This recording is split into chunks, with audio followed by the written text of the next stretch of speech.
اعوذ باللہ من الشیطان الرجیم بسم اللہ الرحمن الرحیم الحمد للہ رب العالمین وصلی اللہ علی محمد وآل بیتہ الطیبین الطاہرین۔ کاروان حسینی مدینہ سے مدینہ تک کے دروس میں سے 103 نمبر درس۔ ہم پچھلے درس میں ذکر کر چکے تھے کہ مظلوم کربلا جنگ کی سکت ختم ہو گئی اور اپنی مقتل گاہ پر پہنچ چکے تھے، اور ارد گرد یہ کمینے جمع تھے۔ اس اثناء میں ایک روایت کہتی ہے کہ جناب زینب کبریٰ کو اب جہاں مولا کی مقتل گاہ ہے، خیام اس سے کوئی اتنے دور نہیں تھے، قریب آ گئے تھے، تو بی بی نے وقت کے امام کا دفاع ہر مسلمان کلمہ گو پہ واجب ہے، چاہے مرد ہو خاتون ہو، تو وقت کے امام کے دفاع کے لیے اور تو کچھ نہیں کر سکتی تھی، اتنا کر سکتی تھی کہ عمر سعد کمینہ یہ مدینہ کا رہنے والا تھا اور اہل بیت بھی مدینہ کے تھے، تو اس وجہ سے شاید بی بی نے آواز دی ہے کہ اے عمر سعد آتنظرو ویقتل ابو عبداللہ، اے عمر سعد تو دیکھ رہا ہے اور سامنے میرا بھائی قتل کیا جا رہا ہے۔ بی بی کا یہ جملہ ایسا تھا کہ تاریخ کہتی ہے عمر سعد کمینہ بھی رونے لگ گیا اور دوسری طرف منہ کر کے کھڑا ہو گیا اور کوئی جواب نہیں دیا۔ جب دیکھا کہ کہیں سے جواب نہیں آیا تو اس وقت سارے لشکر کو مخاطب ہو کے فرماتی ہیں اما فیکم مسلم، اے لوگو تم میں سے کوئی ایک بھی ایسا بندہ نہیں ہے جو میرے نانا کا کلمہ پڑھتا ہو، ہم بے یار و مددگار ہو گئے ہیں۔ کوئی ایک بھی ایسا نہیں ہے جو مسلمان ہو اور میرے نانا کا کلمہ پڑھتا ہو۔ کوئی جواب نہیں آیا۔ جواب اس کے بعد یہ ہوا ہے کہ زرع بن شریک کمینہ آگے بڑھ کر امام کے بائیں ہاتھ پہ تلوار مارتا ہے اور اس روایت کے مطابق امام کا ہاتھ کاٹتا ہے، اور کوئی اور کمینہ آگے بڑھا، اس نے امام کے کندھے پر وار کیا ہے، اور سنان نے امام کو نیزہ مارا ہے۔ اب امام ایک ہی جگہ پہ موجود ہیں یا بیٹھی ہوئی حالت، روایات جو آگے والی ہیں ان سے محسوس ہوتا ہے کہ وقت کا امام اب مزید ٹھہر نہیں سکتا تھا۔ امام کے ہاتھ خون بہت بہہ گیا تھا، ہاتھوں میں کپاہٹ تھی، کمزوری کی وجہ سے، شدت کمزوری کی وجہ سے۔ خوارزمی جو مورخ ہے وہ لکھتا ہے کہ جب جنگ سے نڈھال ہو گئے اور ٹھہرے ہوئے تھے ایک جگہ پہ، تو کسی کمینے نے سامنے سے ایک پتھر مارا ہے جو سیدھا امام کی پیشانی میں لگا ہے۔ امام نے جو کپڑے کا ٹکڑا کوئی موجود تھا امام کے ساتھ یا اپنی آستین کے ساتھ اپنا خون صاف کر رہے تھے کہ اسی حالت میں کسی ظالم نے دور سے نہیں قریب آ کر ایک 3 شعبہ تیر امام کے سینے میں مارا ہے۔ وہ اتنا قریب تھا تیر مارنے والا کہ امام کو جب یہ تیر لگائے نا تو اور بھی تیر بہت لگے تھے، لیکن اس تیر کے وقت امام نے وہ جملے پڑھ دیے ہیں جو شہادت کے وقت پڑھنے ہوتے ہیں کہ بسم اللہ وباللہ وعلی ملت رسول اللہ۔ یہ جملے پڑھ کے روایت کہتی ہے رفع راسہ الی السماء، آسمان کی طرف اپنا رخ انور بلند کر کے کہتے ہیں الہی انکا تعلم، پروردگارہ تو جانتا ہے، انہم یقتلون رجلا لیس علی وجہ الارض ابن نبی غیرہ، تو جانتا ہے یہ اس بندے کو قتل کر رہے ہیں کہ جس کے علاوہ کوئی بھی رسول کا بیٹا نہیں ہے۔ یہ تیر جو امام کو لگا، امام نے کوشش کی ہے کہ نکالے، لیکن وہ تیر پشت سے باہر نکلا ہوا تھا، ادھر کھینچنے سے باہر نہیں آتا تھا۔ امام نے اپنے ہاتھ کو پیچھے سے پہنچا کر اس تیر کو جب کھینچا ہے تو سینے سے خون کا فوارہ نکلا ہے۔ ایک چلو بھرا اور رضائے پروردگار کے عاشق نے وہ چلو آسمان کی طرف بلند کیا، آسمان کا رنگ زرد ہو گیا، اور ایک اور چلو بھرا اور اس کو اپنے سر پہ اور اپنی داڑھی کو اس سے خطاب کیا اور کہا ہاکذا واللہ اکون حتی القا جدی محمدن، میں اسی حالت میں رہوں گا یہاں تک کہ اپنے نانا محمد مصطفیٰ سے ملاقات کروں گا۔ وانا مخضوب بدمی، جب نانا سے ملوں گا تو میں نے اپنے خون سے اپنی داڑھی کو خضاب لگایا ہوا ہوگا اور کہوں گا یا رسول اللہ قاتلنی فلان و فلان، اے رسول خدا، اے نانا جان، مجھے فلاں فلاں نے قتل کیا تھا۔ یہ سارے سن رہے ہیں، انعام کی لالچ نے ان کو اندھا کر دیا تھا۔ اس وقت جب یہ سارا امام نے اپنا خون اپنی داڑھی پہ لگا لیا اور یہ ساری گفتگو ہو گئی کہ میں جا کر اللہ کے رسول کو بتاؤں گا کہ کس کس نے مجھے قتل کیا ہے، ایک کمینہ مالک بن نصر سامنے کھڑا ہے، وہ آگے بڑھتا ہے اور آ کر اپنی تلوار سیدھے امام کے سر میں وار کرتا ہے۔ امام اپنا دفاع نہیں کر سک رہے اور وہ تلوار جو جنگ کی ٹوپی ہوتی ہے امام کے سر پہ تھی، وہ اس سے گزر کر سر اقدس پہ لگی، اور جب امام نے وہ برنس جس کو عربی میں کہتے ہیں وہ اتاری تو خون ہی خون تھا جو سر میں تھا وہ نکل رہا تھا۔ اس کے بعد امام کچھ دیر وہیں رہے۔ قاتل جو آئے اور امام کے سر کو تن سے جدا کرے، کسی کو جرأت نہیں ہو رہی تھی، اور جو بہت کمینے لوگ تھے وہ آگے بڑھتے تھے۔ مثلا شہباز جربوئی یہ آگے بڑھتا ہے کہ میں حسین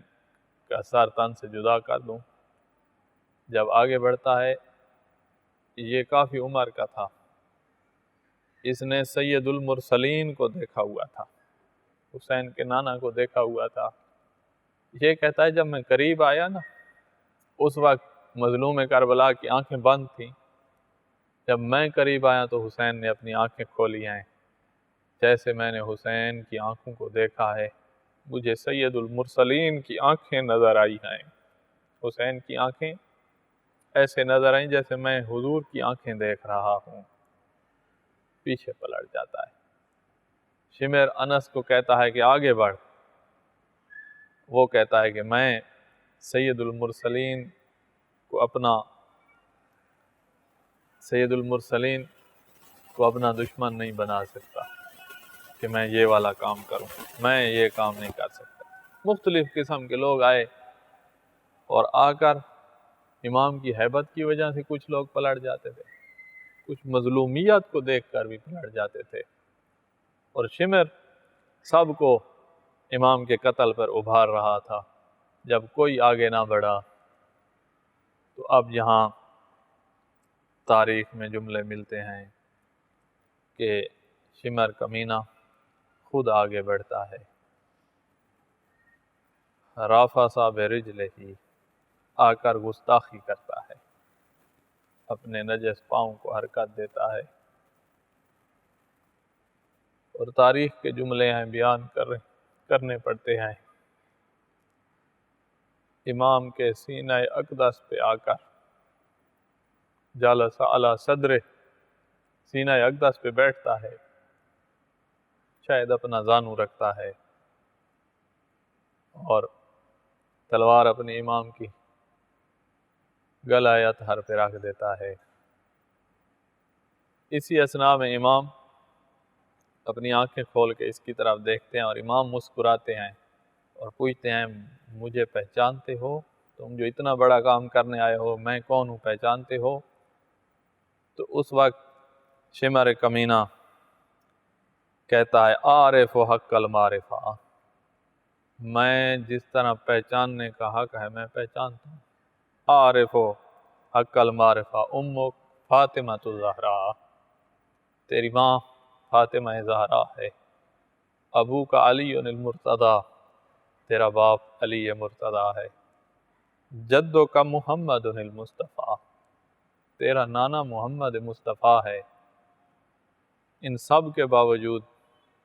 مجھے تیرے اوپر کوئی ترس نہیں آتا۔ امام کے ساتھ یہ گفتگو ہوئی اور یہ شمر غضبناک ہو جاتا ہے۔ یہاں پر ملتا ہے کہ اس کمینے نے، امام کا رخ انور آسمان کی طرف تھا، جسم آسمان کی طرف تھا، لیکن اس نے کوئی اتنا ظلم کوئی کیا ہے،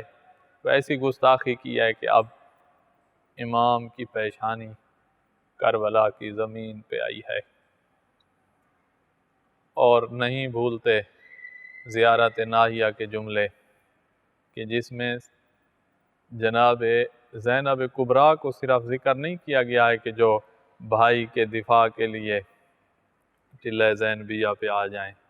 وہاں جمع کے صیغے ملتے ہیں، مستورات مخدرات عصمت کی بیویاں آتی ہیں اور امت کو آوازیں دے رہی ہیں، لیکن کوئی بھی حسین کو بچانے کے لیے آگے نہیں بڑھتا۔ اور یہ کمینہ ضربیں لگا رہا ہے، خنجر یا چھری سے ضربیں نہیں لگائی جاتی، لیکن یہ جیسے کلہاڑی کی ضرب ہوتی ہے اس طرح کی ضربیں لگا کے امام کا گلہ یا تار سر تن سے جدا کر رہا ہے۔ اور بعض روایات میں اس طرح ملتا ہے کہ جب یہ ضرب چلاتا تھا تو اس وقت مظلوم کربلا کسی ضرب پہ کہتے تھے واہ محمدہ،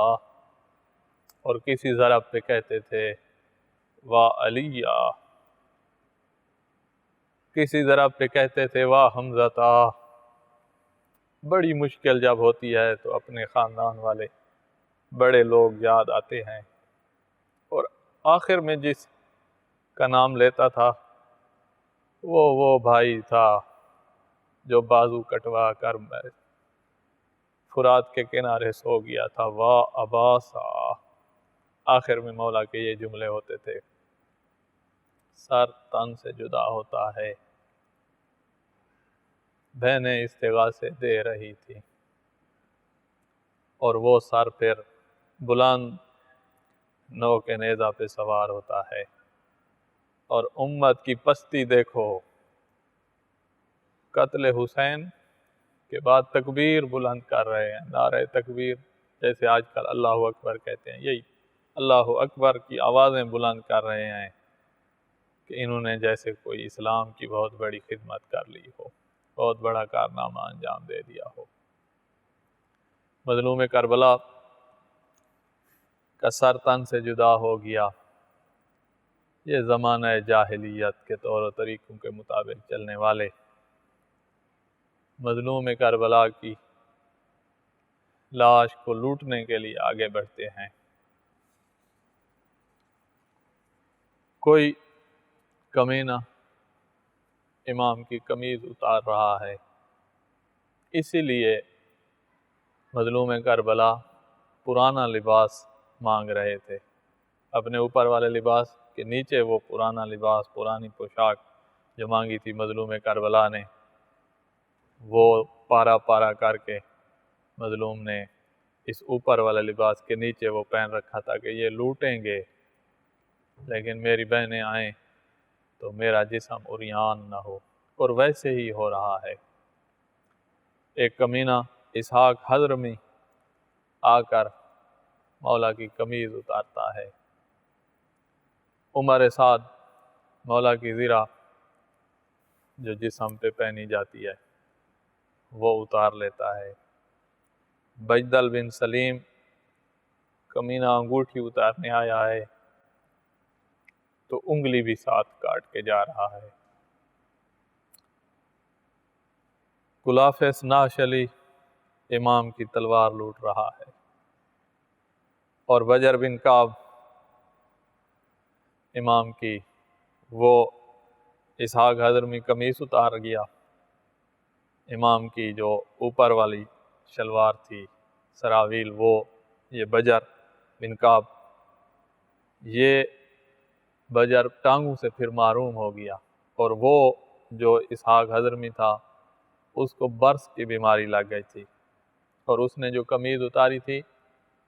تو اس قمیض میں جو چھید تھے، سوراخ تھے، نیزوں کے، تیروں کے، تلواروں کے، 110 سے زیادہ اس میں سوراخ تھے۔ اور اخنس بن مرثد یہ امام کا امامہ اٹھاتا ہے۔ اسود بن خالد امام کی نالین لے جاتا ہے،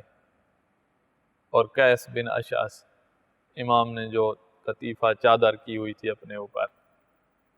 وہ اتار کر لے گیا ہے۔ اور جب رات کا اندھیرا ہوا، شام غریباں جب ہو گئی، تو ایک کمینہ اندھیروں میں آتا ہے اور وہ امام کا کمر بند اتارتا ہے، اور اتارنا کیا، اتارنے کے لیے امام کے ہاتھ کاٹ دیتا ہے۔ امام کی لاش اطہر کو لوٹ رہے ہیں کہ اسی اثناء میں عمر سعد کمینے کو ایک اور کام کی فکر پڑ گئی ہے کہ ابن زیاد نے یہ جملے کہہ دیے تھے کہ اگر حسین پہ غالب آؤں گا تو میں حسین کی لاش پر گھوڑے دوڑواؤں گا، حسین کی لاش کو پامال کروں گا، اور یہ جو بات تھی تاکہ اس کی بات نیچے نہ آئے، اس کی بات پہ عمل ہو، عمر سعد نے اعلان کیا ہے کہ من ینتدب للحسین فیواتع الخیل زہرا، کون ہے جو حسین کی لاش پہ گھوڑے دوڑائے؟ اور یہ اعلان سن کر 10 کمینے اپنے گھوڑے لے کر آگے نکلتے ہیں، اور وہ سارے ہی حرام زادے تھے۔ وہ کہتے ہیں کہ جب ہم نے مظلوم کربلا کی لاش پہ گھوڑے دوڑائے تو مظلوم کربلا کی تہنہ جناج نہ صدرے، ہم نے سینے کی ہڈیوں کو پیس کے رکھ دیا تھا۔ اور جب ابن زیاد سے انعام لینے گئے تھے تو اس کو بھی یہی کہتے ہیں کہ اس نے پوچھا تم کس چیز کا انعام لینے آئے ہو؟ تو آگے کہتے ہیں کہ ہم نے حسین کی لاش پہ گھوڑے دوڑائے ہیں، اور ہم نے حسین کی سینے اور پشت کی ہڈیوں کو توڑ دیا تھا۔ یہ حالت ہوئی شہداء کی، یہاں آ کر شہداء کا سلسلہ ختم ہو گیا ہے۔ اگلے درس میں ذکر ہوگا کہ مولا کی شہادت کے بعد کیا واقعات رونما ہوئے۔ وآخر دعوانا ان الحمدللہ رب العالمین۔